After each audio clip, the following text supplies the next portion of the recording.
What's up, ladies? This is Alex from mindfulattraction.org, and today I'm going to make a video that may get a lot of people to unsubscribe to my channel. I want to talk about a myth that I keep hearing that on YouTube, that you could get any guy to fall in love with you, that you could learn a technique and that technique could get him to fall in love, that you could get a guy who you would never have gotten, all that sort of stuff. This is the truth. I'm a dating coach for men. The reason why this is called 2.0 is because the original version, Mindful Attraction, is for men, teaching guys how to meet and attract women, specializing in the game and seduction in the daytime. That's what I teach, kind of like little Casanovas of the modern day. And so I bring to you the perspective from a dating coach for men into this field. So I'm gonna tell you what I've seen and what I've seen from men learning this and how they become attracted, and the harsh truth of this. A little understanding of how attraction works. For guys, attraction works superficially. Okay, a guy looks at a woman from an evolutionary perspective, which is to say, hip to waist ratio. Okay, nice breasts in order to in order to feed the child. You know, like we look for the body because we want to know that the woman is able to have a healthy child. That's why men are more superficial, because they carry the child. See what I'm saying? They look for the youth also because youth is ability to have a child. Women, they're not as superficial. They look for characteristics of an alpha male, because back in the days, being an alpha male meant that you have the resources. It meant that you were the first one to have dibs on the food. And so being with an alpha male enables you to get with them. It enables you to, it enhances your survival for you and your offspring. I mean, that's why women, for example, this is why women go for guys who are richer, guys who have high value. That's why women are attracted to celebrities. That's why women easily get with high status men, you know, because they're hardwired to go for the guys who everyone wants. They're hardwired to go for the guy that's of a high status. That's why, to be honest, this is the truth. That's why I don't get mad at a woman who marries an older guy just for the money. Okay, maybe maybe that's an extreme. But that's why I don't get mad at a woman to go with a guy just because of their looks or because of who they are. I don't get mad at that, because it's the same equivalent as a guy going for a woman just because of her looks. We all value different things. Guys value looks. Women value the characteristics of an alpha male. That's why when I always tell guys, look, man, if you get mad that a woman goes for another guy just because he's richer or better looking, you're being hypocritical, because you also do the same thing, but from a male's perspective. So that's why women look for the behavior of an alpha male, because in the wild, there are certain things that indicates that a monkey, you know, like I say, a monkey is alpha. Certain behavior cues. And so as men and human beings became more complicated, our organism became more complicated, those cues of being alpha became more and more subtler, all right? And the cues of a healthy woman who's able to bear children became more fine-tuned. So now women look for little subtle things in men's behavior, the way they react to them, all right? The way they react to awkward situations. That's why women test men in the beginning to see how they react when a woman doesn't like them. And if a guy is able to act confident, even though the woman's rejecting him, that says something about the person. Okay? And so women look more from the behavior perspective, and they're looking for an experience.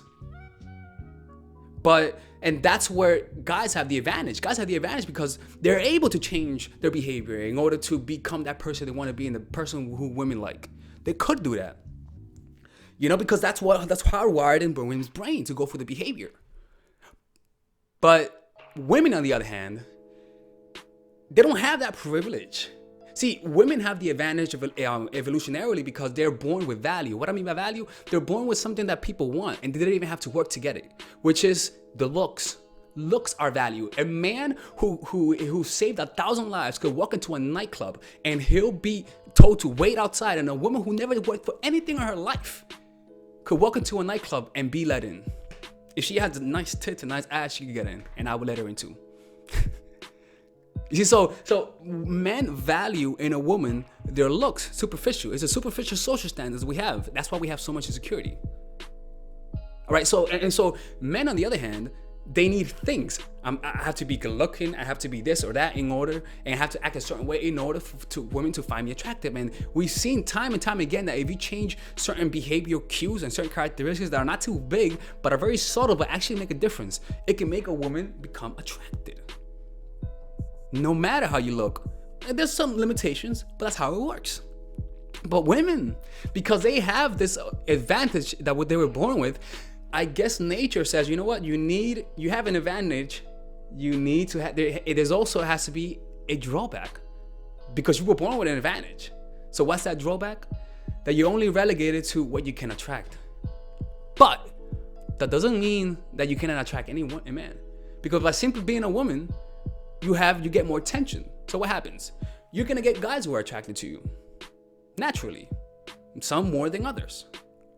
So the key is not to attract more men, is to learn to find the right man and to keep him. Rather than promoting, we prevent. All right? Because there's been a lot of guys that you may have loved, they may have liked, but you lost them. See, that's what I believe that women can do. I could teach women to keep what they have, okay? And to keep and actually make work of what otherwise would not have worked if you would have not understood the advice that I'm giving you. You see what I'm saying? So in the past, if you would have been too needy with a guy, knowing this is going to prevent it. Okay? And so what I could teach you is to keep what you could potentially get. Because a lot of times we fuck ourselves over. And what's that thing that we keep fucking ourselves over? It's the neediness. We have such a desire, women especially have such a desire to get married, to get this or that, because of the cultural standards that are placed upon them, that when they find a guy they like, they don't want to lose him because it's hard to find a guy that's good. And so that neediness causes the woman causes the guy to either one use the girl because he says to himself, damn, she really likes me, let me fuck with her. And the problem is that your neediness is only going to attract guys with low self-esteem, because a guy says, holy shit, I could get validation from this girl because she's gonna like me regardless. Okay, let me fuck with her now. Let me feel good. Look, I'm fucking with her. I just fucked her today. Guys with low self-esteem are the people you can attract. So by eliminating the neediness, you're naturally going to attract guys of higher worth, higher value, higher self-esteem. And those are the guys that are more predictable per se. You can say predictable. You know, they're more grounded from within themselves. And it harbors positive relationships, but you can only attract them by improving on yourself, becoming less needy, becoming more grounded, knowing yourself more. Not becoming someone just for the sake of somebody else's validation. And that's why I go deep into a lot of subjects in this, and that might sound kind of dark at times. But the harsh truth is that the truth is lying in the dark because nobody wants to see the fact. That in reality, it is a different dynamics between men and women. In reality, it's not, it's the likelihood of a man attracting any woman he wants is a lot higher than the woman. That's why a lot of guys who are celebrities and they're old still get girls. Yeah, the girls could get guys and whatnot, but I'm just saying that guys have privilege to attract women without using the looks. And that's why part of me didn't want to make this channel, because I didn't want to say that. I mean, it may break some girls' heart and whatnot, but that's true. That's the truth. Work on yourself. All right? Learn to meditate. Be present in a moment. Observe the times when you're needy. Observe the times when you're trying to get people to like you. By simply observing it, it reduces the neediness. It helps you step out of it and observe your neediness. Because it doesn't want you to observe it, it just wants you to feed it. Feed it. Give me more likes. I want more likes. Give me more Instagram likes. Give me more Facebook likes. And it feeds it because it feels good and it wants more. But what I urge you to do is focus more on being present. Focus more on loving your life. Focus more on being grateful for what you have. And I can promise you, you are going to attract the right guy. Focus more on being out in the world rather than being on social media. Go do things. Go to a meditation class. Go to a dance class. Go to a basketball game. Do something. Stop being inside. But the belief that you could get any guy you want, that's a lie. I'm gonna make a video on how to make any guy fall in love with you. But keep in mind that there's an asterisk to that. And anytime somebody promises you that this one text will make him fall in love without giving you an asterisk, which is to say, saying most of the time this is the best text, but it doesn't mean it's gonna work 100% of the time. The promise that you could get any guy is absolutely a lie. You know, this is just a rant. Anyways, this is Alex from mindfulattraction.org. Mindfulattraction 2.0. Don't forget to comment and subscribe and follow me on social media. Give me those likes. No, I'm kidding. All right, ladies. Have a good day, man. Take care. By the way, I'm about to cut my hair. I don't know if I should. Let me know. What should I cut my hair or no? I'm debating. My parents keep killing me. They keep telling me to cut my hair. The other day I woke up and she my aunt. I was falling asleep and I heard it. It was like the morning. And I swear to God, my aunt was on top of me trying to fucking cut my hair like a Delilah from Samson. And I'm like, get the fuck out of here, dude. Shit. She's a cool lady, though. She's dope as hell. She's my homegirl. Me and my aunt, we homies. Anyways, take care.